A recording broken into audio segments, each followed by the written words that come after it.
সমুদ্র উপভোগ করতে বা বেড়াতে যেতে আমরা কে না ভালোবাসি। সমুদ্রের বিশালতা, মুক্ত বাতাস, তার উত্তাল ঢেউ আমাদের মুগ্ধ করে তোলে। কিন্তু আজ আর ভালো নেই সমুদ্র। উপভোগ করতে গিয়ে আমরা ক্রমশই তাকে ঠেলে দিচ্ছি বিপদের দিকে।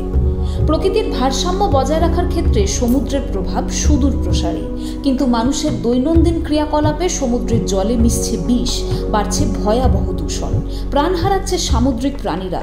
তাই এই বিষয়ে সচেতনতা বৃদ্ধির জন্য প্রতি বছর 8ই জুন পালিত হয় বিশ্ব সমুদ্র দিবস। 1992 সালে রিও ডি জেনেরিওতে সংঘটিত আর্থ সামিটে কানাডা প্রথম বিশ্ব সমুদ্র দিবস পালনের প্রস্তাব দেয়।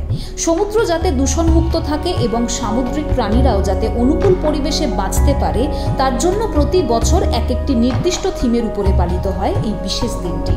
সাগর দিবসে 2024 সালের থিম হল পরিবর্তনের ঢেউ, সমুদ্রের জন্য সম্মিলিত উদ্যোগ।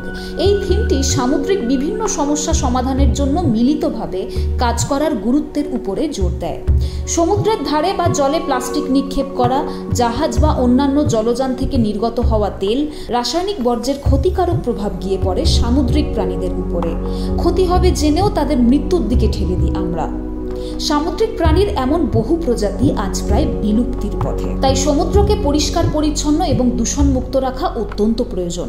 তাতে প্রাকৃতিক ভারসাম্যও যেমন বজায় থাকবে, সামুদ্রিক প্রাণীরাও সুস্থভাবে বেঁচে থাকবে, তেমনি সমুদ্রকে কেন্দ্র করে যারা জীবিকা নির্বাহ করেন তারাও সুরক্ষিত থাকবেন। তাই আসুন এই বিশেষ দিনে আমরা সচেতন হই। শুধু সমুদ্রের সৌন্দর্যই উপভোগী নয়, প্রতিটি সামুদ্রিক সম্পদকে রক্ষা করতে সকলকে উৎসাহিত করে তুলি।